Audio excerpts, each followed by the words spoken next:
네, 오늘 저희가 함께 내 눈 주의 영광을 보내, 내 눈 주의 영광을 보내라는 제목으로 하나님 말씀의 은혜를 나누도록 하겠습니다. 네, 우리 여러분들 함께 좀 반갑게 인사했으면 좋겠는데요. 할렐루야. 네, 안녕하세요. 네, 한 주간 잘 지내셨습니까? 네, 네, 한 주간 잘 지내신 것 같은데요. 이렇게 금요일 저녁 여러분과 현장에서 그리고 온라인으로 함께 하나님을 예배할 수 있어서 참 기쁘고 감사합니다. 저는 지난주 화요일에 목사 안수를 받은 이사무엘 목사라고 합니다. 주일에 주보를 통해서 많은 분들이 오늘 금요 예배에 예전 1청 디렉터로 섬기셨던 이사무엘 목사님이 오는 게 아니냐라는 질문이 굉장히 많았다라고 합니다. 그리고 실제로 어떤 분들은 진짜 이사무엘 목사님에게 전화 연락을 하셨다라고 해요. 네, 작년에 이사무엘 목사님이 저에게 이런 말을 하신 적이 있어요. 네, 친하니까, 네, 무에라, 네가 목사 안수 받기 전에 나에게 하나님의 선하신 인도가 참 정말 있었으면 좋겠다라고 말씀을 하신 적이 있어요. 왜냐하면 같은 이름으로 또 같은 직분으로 한 공동체에서 사역을 하고 지낸다면 아마 여러 가지 해프닝이 있을 수도 있기 때문이죠. 그런데 정말 감사하게도 얼마 지나지 않아서 이사무엘 목사님이 담임 목회자로 청빙이 되셨습니다. 네, 저 오늘 설교자 맞습니다. 네, 오늘 설교자 맞고요. 저는 현재 교회학교에서 소년부와 그 다음에 303 비전 암성학교를 섬기고 있는 이사무엘 목사입니다. 우리가 신앙생활을 하면서 참 많이 듣는 말 중에 이런 말이 있습니다. 혹시 비전이 뭐예요? 라는 질문이죠. 혹시 들어본 분들 계십니까? 혹시 당신의 비전이 무엇입니까? 혹시 물어보시거나 또 들어보신 분 혹시 계신가요? 없으세요? 예, 그렇다면 지금 옆에 분에게 한번 이렇게 질문했으면 좋겠습니다. 혹시 당신의 비전이 무엇입니까? 네, 좀 어색하기도 하고 쑥스럽기도 하지만 우리가 신앙생활하면서 정말 많이 듣게 되는 이 질문 중 하나, 또 문장 중 하나가 바로 이 당신의 비전은 무엇입니까? 라는 말입니다. 근데 이 질문을 받게 되면 솔직히 어떻게 이야기를 해야 되는지 또 무엇을 이야기해야 되는지 또 굉장히 당황스럽기도 해요. 그리고 이 비전이라는 단어가 예전에는 그나마 그럭저럭 이렇게 저렇게 이야기를 했는데 이 나이가 들어갈수록 이 비전이라는 단어, 이 질문이 우리에게 굉장히 낯설게 느껴진다라는 거죠. 비전? 글쎄, 오늘을 살아가는 나에게 이 비전이라는 게 정말 있을까? 그렇게 우리가 나이가 들어가면서 생각한다라는 것입니다. 또한 시기와 장소에 따라서 이 비전을 질문하는 사람이나 또 답변하는 사람이나 이 해석을 다르게 한다라는 거죠. 그래서 저는 오늘 여러분과 이 비전에 담긴 의미 중에 두 가지에 좀 집중을 해보려고 합니다. 그래서 이 두 가지의 단어의 의미를 가지고서 오늘 본문 말씀을 살펴보고 오늘 우리 삶을 들여다보는 은혜의 시간을 갖고자 합니다. 이 비전의 첫 번째 의미는요, 시각적으로 보다입니다. 뭐라고요? 시각적으로 보다라는 의미를 가지고 있습니다. 이 예를 들어서 텔레비전이라고 할 때 이 텔레는 먼데 그리고 비전은 보다라는 이 두 단어가 합해서 먼데 있는 것을 보다라는 의미가 되죠. 이렇게 비전이라는 단어의 첫 번째 의미는 보다입니다. 그렇다면 이 비전이라는 단어의 이 두 번째 의미는요, 미래에 대한 강력한 소망을 이야기합니다. 미래에 대한 강력한 소망. 즉 비전은 강력한 소망을 가지고 미래에 되고 싶은 나의 모습, 또 내가 속한 공동체의 모습, 어떻게 내가 살아가야 되고 어떻게 우리 공동체가 목적을 이루어 가야 할 건지에 대한 강력한 소망을 담고 있습니다. 이 두 번째 의미의 비전이 우리에게 가장 친숙하고 익숙한 비전이라고 할 수 있습니다. 그런데 참 흥미로운 점은요, 이 사람들이 자신이 태어나고 성장한 환경 안에서 보이는 것들에 관심을 갖게 되고 또 그것을 비전으로 삼게 되는 경우가 굉장히 많다라는 겁니다.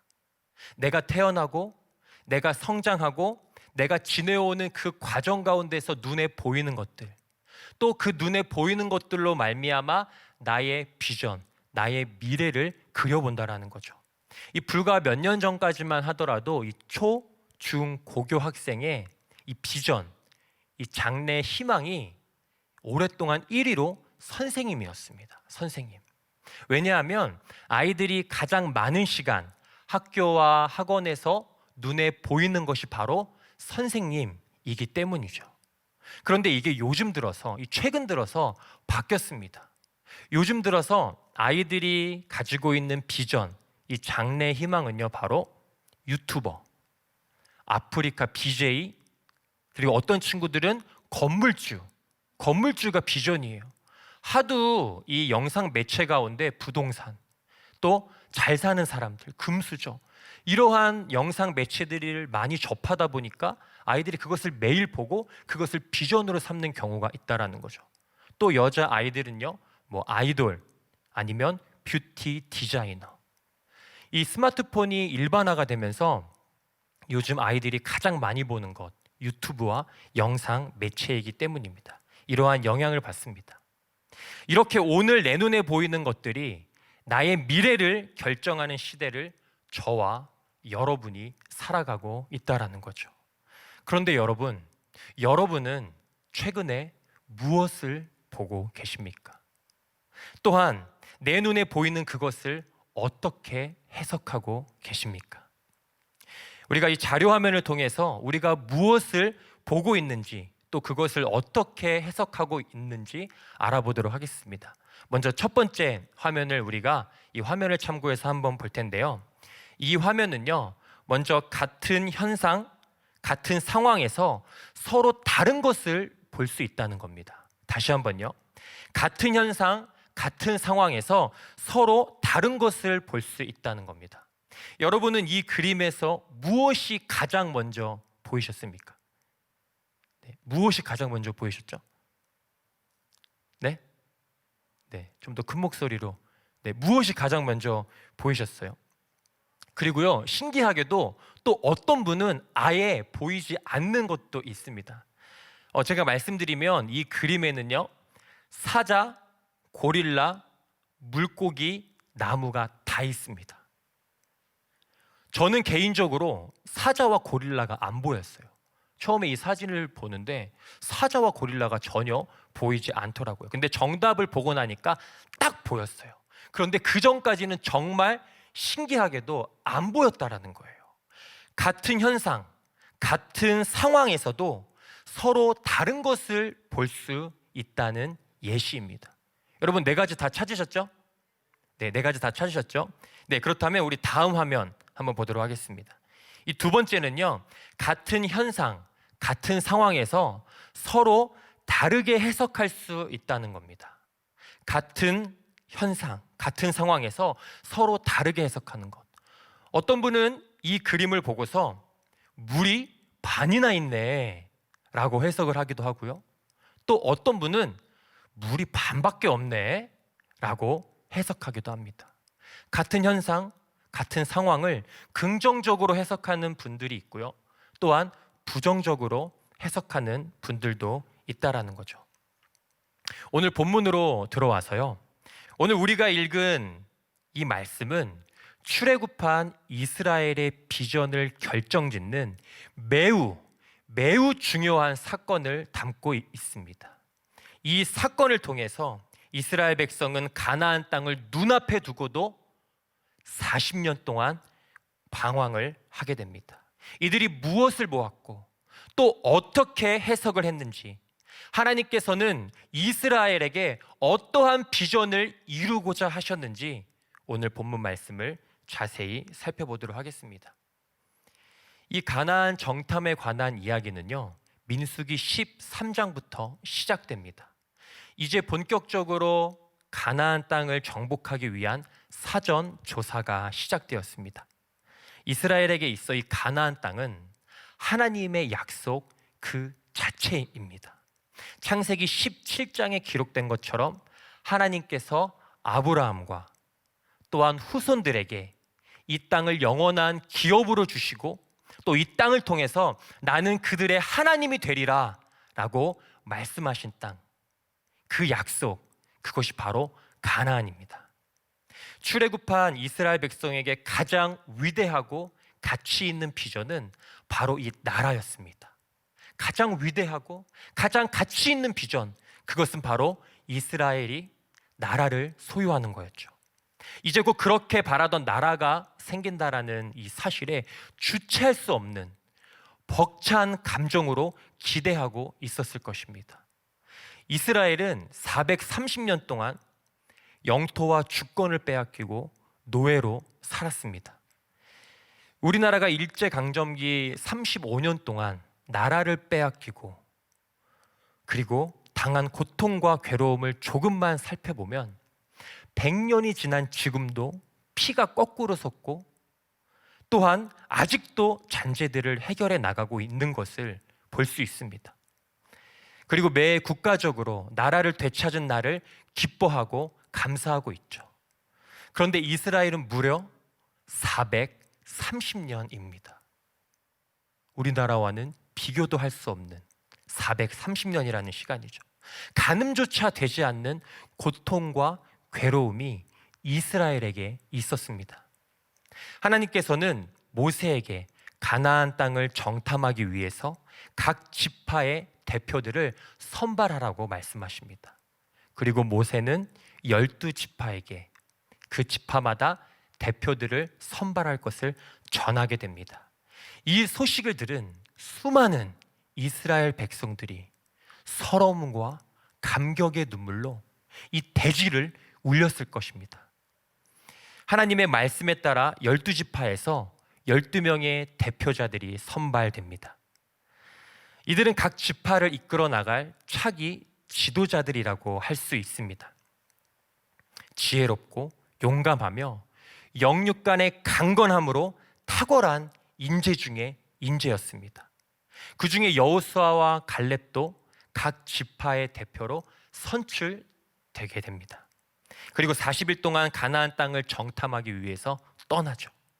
아마도 온 백성이 모여서 가나안 땅으로 떠나는 이 12명의 대표자들을 배웅해주고 또한 이들의 시야에서 벗어날 때까지 손을 흔들어주고 기도해 주었을 겁니다. 그렇게 40일이 지나고 가나안 땅을 정탐한 후에 이들이 돌아와서 모세와 아론과 이스라엘 온 회중에게 보고를 합니다. 우리 함께 민수기 13장 27절부터 29절의 말씀을 읽겠습니다. 시작.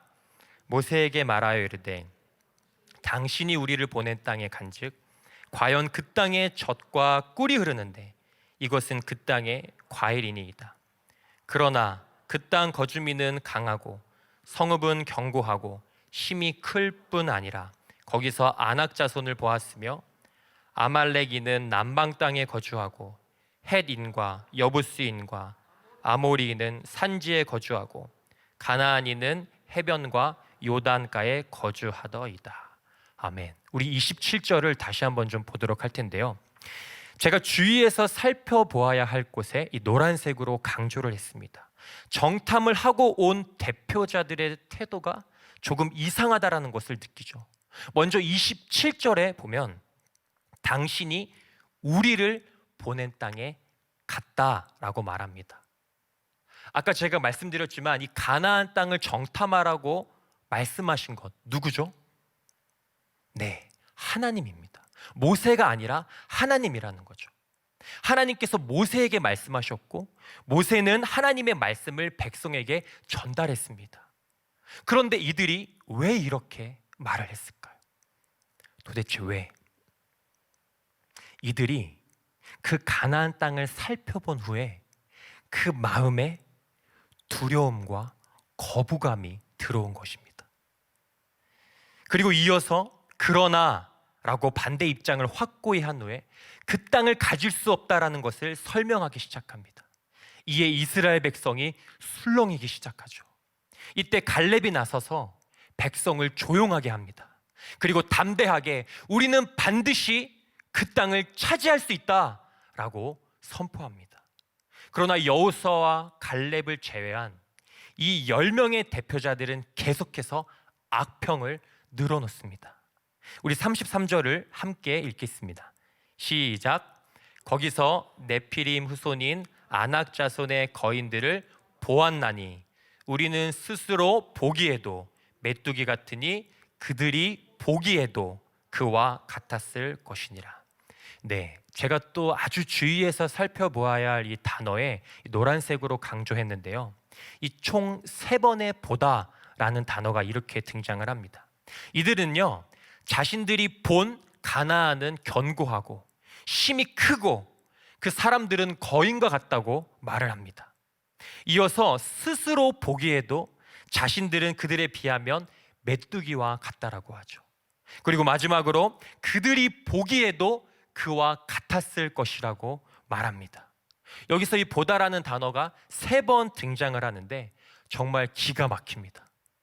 첫 번째, 내가 가나안을 보다. 그리고 두 번째, 스스로 나를 보다. 그리고 세 번째, 그들이 우리를 보다. 인간적으로 본 모든 것에 1%의 가능성도 없는 완벽한 패배의식을 보여줍니다. 그렇다면 이 10명의 대표자들은 그저 믿음이 없고 비전이 없는 사람들로만 평가하고 판단해야 될까요? 이들 자체가 그냥 이상한 걸까요? 사실 이들의 보고는 현실적으로나 상식적으로 매우 합리적인 판단이었다라는 겁니다. 그러니까 오늘 우리가 이 본문 말씀을 읽으면서 이들 자체를 아예 제외하고 배제하고 무시하고 차별하는 것이 아니라 이들의 보고가 어쩌면 오늘을 살아가는 저와 여러분에게도 굉장히 사실적이고 현실적이고 합리적인 판단이었다라는 거예요. 악평을 한 이 10명, 이 대표들도요, 하나님의 구원과 인도를 직접 경험한 사람들이라는 겁니다. 그런데 무엇을 보았기에 악평을 할 수밖에 없었을까요? 크게 3가지 이유가 있습니다. 이 첫 번째는요, 가나안 족속은 당시 철기 시대에 진입을 하면서 철병거와 함께 당시 첨단의 무기들을 소유하고 있었다라는 거죠. 반면 이스라엘은 문명도 뒤떨어지고 전쟁 장비도 보잘것없는 그러한 초라한 상황이었습니다. 마치 예리한 검을 들고 자신 있게 전투에 나갔는데 이 상대방들은 자동 소총을 장전하고 있는 것과 같다라는 거죠. 이들의 눈에 비춰진 이 가나안의 문명은요, 우월하고 찬란했습니다. 이 사람으로서, 인간으로서 눈과 마음을 빼앗기는 가장 큰 요소가 바로 이 첫 번째 문명에 관한 것입니다. 두 번째는요, 가나안에 살고 있던 사람들을 네피림의 후손, 곧 아낙 자손이라고 설명합니다. 이들은 거인이죠. 큰 거인입니다. 제가 예전에 우리나라에서 아마 지금도 이게 깨지지 않았을 거예요. 우리나라에서 가장 키가 큰 분과 함께 식사를 한 적이 있습니다. 아마 여러분들 누군지 아실 거예요. 우리나라에서 가장 키가 큰 분과 함께 식사를 한 적이 있었는데 이제 그분을 멀리서 뵙고 이제 가가지고서 이제 그분은 앉아 있었어요. 그래서 제가 안녕하세요, 이사무엘입니다. 만나서 반갑습니다 하고 앉은 자리에서 악수를 하면서 그분이 일어났는데요. 제가 일어나 있으니까 그분보다는 좀 클 거잖아요. 아무리 키가 커도 앉은 키보다는 제가 좀 크니까. 그래서 제가 가서 이렇게 밑을 보고 그분이 일어나는 걸 통해서 제가 이렇게 봤어요. 네. 제가 이 소수점 반올림을 하면 저게 굉장히 중요한데 이 키에 뭐 100, 뭐 70, 176.7 이렇게 저의 이 소수점의 반올림을 하면 제가 약 177 정도가 되는데 그분의 딱 명치에 오더라고요. 명치. 그러니까 여러분 얼마나 그분의 신장이 장대하겠습니까? 크겠습니까? 그런데 여러분, 단순하게 이 키만 큰 게 아니죠. 제 몸집의 2배. 그러면 힘이 얼마나 셀 거고 눈에 보기에도 완전 위축될 수밖에 없는 그러한 모습을 그분이 가졌다라는 거죠. 이 대결을 한다면, 굳이 비교를 하자면 이 어린이 축구단과 이 프로 축구단의 이 경기라고 할 수 있습니다. 이 축구, 어린이 축구와 또 이 프로 축구단의 경기, 여러분 이게 경기가 되겠습니까? 대결이 되겠습니까? 차원이 다르죠. 그렇다면 이 대표자들은 그들을 바라보면서 싸울 용기가 났을까요? 여러분들이 만약 그 10명이라면 그들을 보았을 때 여러분 싸울 용기가 나겠습니까? 이 정탐을 하기 위해 선출된 각 지파의 이 대표자들도요, 누구라도 인정할 만한 실력과 용기가 있는 사람들이었습니다. 그런데 이들이 자신들을 가장 하찮은 먹이, 바로 메뚜기라고 설명을 합니다. 이 마지막 3번째로 가나안은요, 좋은 지리와 기후로 인해 매해마다 풍년을 경험했습니다. 그래서 전쟁을 하더라도 모든 군사들이 먹고 남을 만한 넘쳐나는 양식을 보유하고 있었다라는 거죠. 이런 말이 있습니다. 금강산도 식후경. 잘 놀려면 잘 먹어야 된다라는 말입니다. 하물며 목숨이, 생명이 왔다 갔다 하는 그 전쟁터에서 최상의 컨디션으로 임하기 위해서는 이 영양 보충이 굉장히 중요하다라는 거죠. 이 반면 광야를 지나고 있는 이스라엘은 가나안과 비교했을 때 너무나 보잘것없는 식량을 가지고 있었습니다. 이렇게 모든 부분에서 이 10명의 대표자들은 이스라엘이 실패하고 패배할 것이라는 불가능을 보았습니다. 어쩌면 우리도 이 10명의 대표자들과 같은 것을 보고 같은 판단을 했을 것입니다. 당장 눈앞에 보이는 것들로 인해서 나를 향하신 하나님의 비전을 발견하지 못하고 연약한 모습만을 바라보는 그런 인생이 저와 여러분에게도 있다라는 거죠. 오늘도 이 말씀이 우리 중심에 새겨지지 않으면 우리는 변화될 수 없다라는 겁니다. 세상의 그러한 모습을 바라봤을 때 우리는 여전히 위축될 수밖에 없고 포기할 수밖에 없고 좌절할 수밖에 없다라는 겁니다. 그래서 오늘 이 말씀을 들을 때 저와 여러분이 마음을 열고 더욱더 사모하는 마음을 가지고 어떠한 환경과 상황을 만나더라도 내가 다시 나아가야 될 나의 직장과 가정과 공동체, 어떤 것을 보더라도 하나님이 주신 비전, 하나님이 주신 믿음, 하나님이 주시는 능력을 가지고서 저와 여러분이 나아가기를 소망합니다. 믿는 대로 보지 않으면 보는 대로 믿게 됩니다. 우리 다 같이 한번 따라해 볼까요? 시작. 믿는 대로 보지 않으면 보는 대로 믿게 됩니다. 너무 중요한 말이라서 다시 한 번만 고백하겠습니다. 시작. 믿는 대로 보지 않으면 보는 대로 믿게 됩니다. 이 보는 대로 믿게 된 10명의 대표자들과 이스라엘의 회중은 결국 해서는 안 될 큰 잘못을 저지르게 됩니다. 이 14장 1절부터 4절을 보시면 이 이스라엘 백성이 모세와 아론을 원망하면서 가나안 족속에게 죽느니 차라리 애굽에서 죽거나 아니면 이 광야에서 죽는 것이 훨씬 더 좋았겠다라고 말을 합니다. 그리고 한 지휘관을 세워서 다시 애굽으로 돌아가자라고 말합니다. 저는 이 부분에서 마음이 너무 어려웠어요. 정말 너무 어려웠습니다. 무려 이스라엘이 애굽에게 430년 동안 이 지배 아래 이 역사 가운데 대학살이 있었고요. 또 사람답게 살지 못하고 오늘 죽어나가도 전혀 이상하지 않은 그 기간을 경험했음에도 불구하고 이스라엘의 불신앙, 영적인 눈이 닫혀진 이 이스라엘의 모습은 예전의 상태로 다시 돌아가고자 한다라는 것입니다.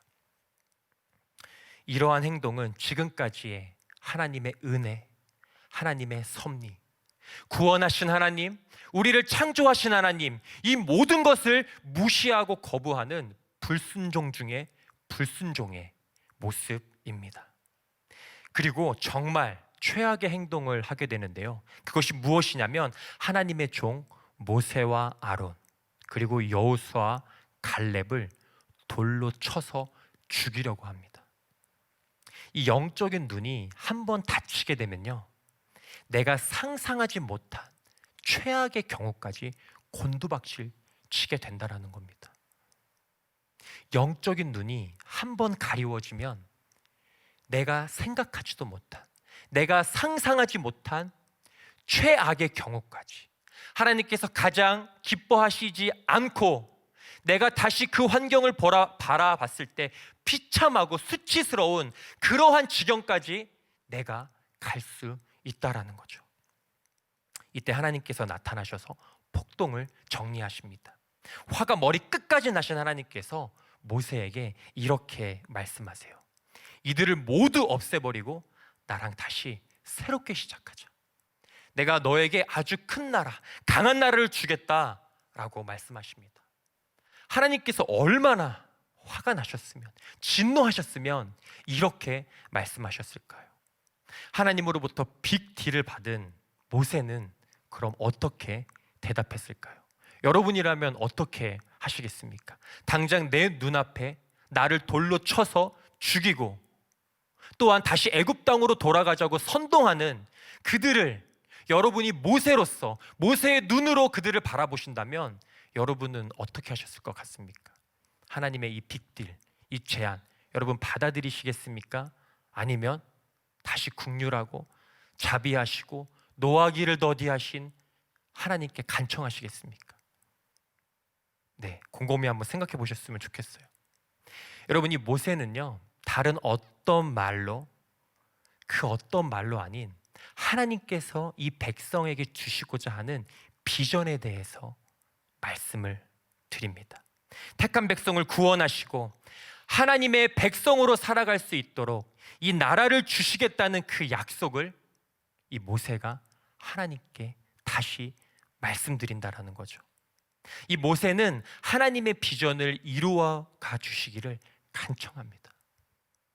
오늘 이 모세와 같은 이 마음이 저와 여러분에게 있었으면 좋겠습니다. 공동체를 위해서, 나의 가족을 위해서, 나의 이웃을 위해서 하나님의 비전이 그 가운데, 그 공동체 가운데 임하기를 기도하는 그러한 모세와 같은 마음이 여러분에게 있었으면 좋겠습니다. 우리 성도님들의 이 환경 가운데, 이 가정 가운데는 똑같은 것을 보지만, 또 오늘 예배에 나가는 나를 보고, 또 교회를 보지만 여전히 영적인 눈이 가리워져서 예수님이 구원자이심을 아직 보지 못하는 그러한 가족 구성원들이 분명 있으실 겁니다. 또한 이것이 나의 친구가 될 수도 있고, 나의 친척이 될 수도 있고, 또 내가 속한 공동체의 그 누군가가 될 수 있다라는 거죠. 여러분, 오늘 우리가 어떠한 삶을 살아가야 됩니까? 나를 통해서, 나의 기도, 나의 헌신, 나의 희생을 통해서 나의 가정이 예수가 그리스도임을 고백하고 예수가 영원한 생명임을 바라볼 수 있는 그러한 비전의 사람, 비전의 공동체가 오늘 저와 여러분을 통해서 아름답게 선포되시길 소망합니다. 이 은혜와 자비의 하나님은 이 모세의 간청을 들으시고요, 이 이스라엘 백성을 다 없애버리는 진멸 대신에 두 가지만, 이것도 참 감사하죠, 이 두 가지의 심판을 내리십니다. 첫째는요, 여호수아와 갈렙을 제외한 20세 이상의 이 백성들을 가나안에 들어가지 못하게 하십니다. 우리 민수기 14장 29절과 30절을 함께 읽겠습니다. 시작. 너희 시체가 이 광야에 엎드러질 것이라. 너희 중에서 20세 이상으로 계수된 자, 곧 나를 원망한 자 전부가 여분네의 아들 갈렙과 눈의 아들 여호수아 외에는 내가 맹세하여 너희에게 살게 하리라 한 땅에 결단코 들어가지 못하리라. 네, 너무나 안타깝고 마음이 아픈 첫 번째 심판입니다. 이어서 두 번째 심판을 살펴볼 텐데요. 이 두 번째는요, 40년간의 광야 생활입니다. 이어서 우리 민수기 14장 34절을 함께 읽겠습니다. 시작. 너희는 그 땅을 정탐한 날 수인 40일의 하루를 1년으로 쳐서 그 40년간 너희의 죄악을 담당할지니 너희는 그제서야 내가 싫어하면 어떻게 되는지를 알리라 하셨다 하라. 이 두 가지 심판이 이 가데스 바네아에서 이루어진 이 사건을 통해서 이스라엘 백성에게 주어졌습니다. 이 가나안 땅의 악평한 자들, 이 땅에 대해서 악평한 자들은요, 여호와의 재앙으로 모두 죽게 됩니다. 그리고 오늘 이 사건은 이스라엘의 역사, 이 암울한 역사 가운데 가장 중요한 사건으로 지금까지도 기록이 되고 우리가 확인할 수 있게 되죠. 반면 하나님의 비전으로 살아간 이 여호수아와 갈렙은요, 민수기 14장 7절과 8절에서 이렇게 고백합니다. 우리 함께 읽어보겠습니다. 시작. 이스라엘 자손의 온 회중에게 말하여 이르되 우리가 두루 다니며 정탐한 땅은 심히 아름다운 땅이라. 여호와께서 우리를 기뻐하시면 우리를 그 땅으로 인도하여 들이시고 그 땅을 우리에게 주시리라. 이는 과연 젖과 꿀이 흐르는 땅이니라. 아멘. 같은 상황, 같은 환경에서도 이 여호수아와 갈렙은요, 하나님의 말씀과 하나님의 약속을 신뢰했습니다. 또 순종하며 하나님의 일하심, 하나님의 섭리, 하나님의 비전을 바라보았습니다. 그리고 그 땅에 하나님의 영광이 충만히 임할 것을 보았다라는 거죠. 하나님께서는 여호수아와 갈렙을 중심으로 가나안 땅을 정복하게 하시며 하나님의 비전을 이루어 가십니다. 모세와 출애굽 1세대가 죽고 이 여호수아와 갈렙 그리고 출애굽 2세대가 본격적으로 가나안 땅으로 들어갈 때, 나아갈 때 하나님께서 이렇게 말씀하셨어요. 우리 여호수아 1장 7절부터 9절까지 함께 읽겠습니다. 시작. 오직 강하고 극히 담대하여 나의 종 모세가 내게 명령한 그 율법을 다 지켜 행하고 우로나 좌로나 치우치지 말라. 그리하면 어디로 가든지 형통하리니 이 율법책을 내 입에서 떠나지 말게 하며 주야로 그것을 묵상하여 그 안에 기록된 대로 다 지켜 행하라. 그리하면 내 길이 평탄하게 될 것이며 내가 형통하리라. 내가 내게 명령한 것이 아니냐. 강하고 담대하라. 두려워하지 말며 놀라지 말라. 내가 어디로 가든지 내 하나님 여호와가 너와 함께 하느니라 하시니라. 아멘. 어느 정도 시간이 지났지만 여전히 가나안은 강했고 현실적으로 보기에 그 땅을 차지한다라는 것은 불가능했습니다. 그러나 이 가나안 땅은 군사적인 힘으로 얻어지는 것이 아니라 바로 하나님의 약속의 말씀을 믿으며 순종으로 나아가는 땅이라는 것입니다. 가나안 땅은 군사적인 힘, 사람의 판단, 사람의 기준, 사람의 능력이 아니라 오직 하나님의 말씀, 그 약속의 말씀을 믿으며 순종으로 나아가는 땅이라는 것이죠. 눈앞에 홍해를 보면 좌절하고 포기하지만 전능하신 하나님을 바라보면 홍해를 가르고 건너갈 수 있습니다. 저는 이 찬양을 들을 때마다 울컥하기도 하고 또 대단한 힘이 나기도 하는데요. 이 어떤 찬양이냐면 이런 찬양입니다. 내 앞에 바다가 갈라지지 않으면 주가 나로 바다 위 걷게 하리. 나는 믿네. 아멘. 네, 여기까지 하겠습니다. 네, 여러분, 이 찬양 아마 저와 여러분도 같은 고백일 것 같아요. 참 이 찬양의 가사가 얼마나 은혜롭고 감사한지요.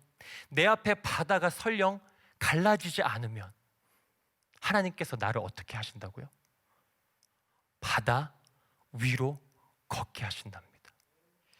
이 얼마나 비전이 담긴, 하나님의 은혜와 사랑이 담긴 이 가사입니까? 또한 다니엘의 세 친구처럼 그리 아니하실지라도 나는 하나님의 비전을 보고 살아가는 사람입니다.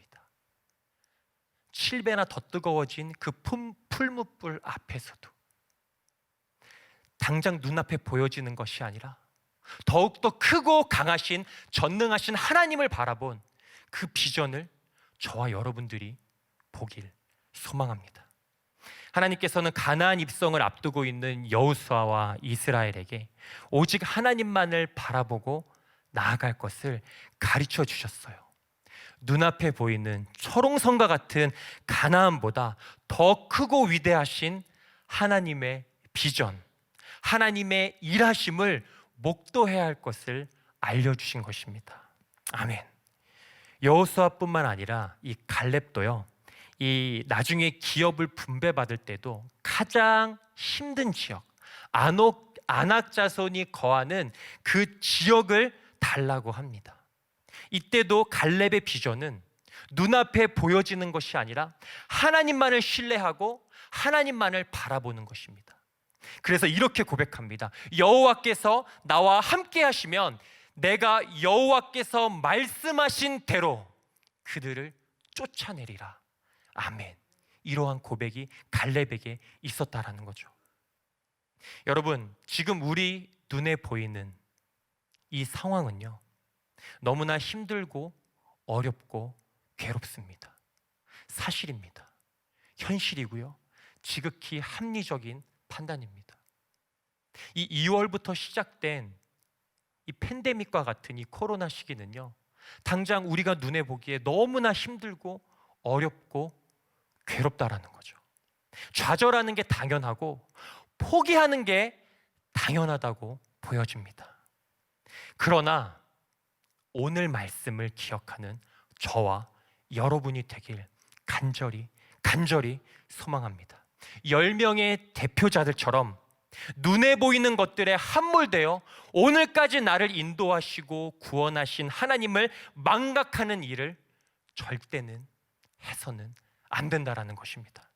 전능하신 하나님은 어떠한 상황과 환경에서도 하나님의 비전을 이루어 가십니다. 하나님을 경외하는 자들을 지키시고 인도하시며 신앙 공동체를 더욱더 거룩하게 하신다라는 것이죠. 오늘 저와 여러분은 이 예배를 통해 하나님의 살아계심과 영광을 보고 있지 않습니까? 맞죠? 맞죠?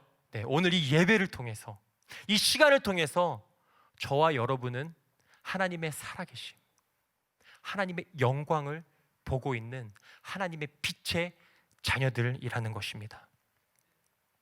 혹시 지금까지 하나님의 비전으로 바라보지 못하고 담대히 나아가지 못한 나의 삶의 영역이 있다면, 정말 오늘 이 말씀을 들어도 내 삶의 이 부분만큼은, 내가 관계하는 이 사람만큼은 절대 하나님의 비전으로 회복되어질 수도, 성숙되어질 수도, 또한 그곳에 하나님의 비전, 부흥이 선포되어지도 정말 않을 거야.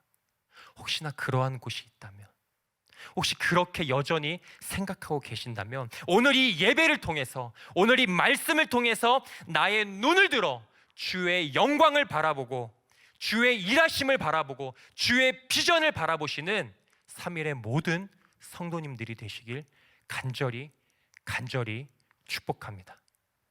이 시간 우리 함께 찬양하면서 기도하도록 하겠습니다. 우리 모든 상황 속에서 함께 찬양하겠습니다.